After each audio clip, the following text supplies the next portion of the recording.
In all my years of covering CES, this is the weirdest looking concept car I've ever seen. Meet Hyundai's Elevate. It comes out of the Hyundai Cradle Robotics and Artificial Intelligence division, and it's envisioned as a rescue vehicle for really rough terrain. Now in the center we have the chassis, which is where the passenger compartment is and where the batteries are stored. But at each corner there is a leg with 5 points of articulation and an electrically driven wheel at the end. Now each of those wheels can be driven or stopped independently, and that gives you 5 different methods of motivating.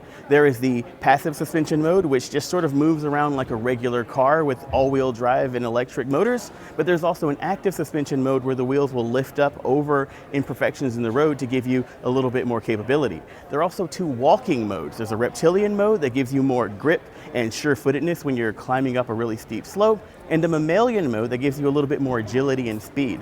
There's a 5th mode called omnidirectional. I don't really know what that means, but it basically looks like it's doing whatever it needs to do to get where it needs to go. Now imagine a vehicle that can rescue people by stepping over a 5-foot wall to get where it needs to be, or expand its wheelbase to 15 feet. This vehicle can do that.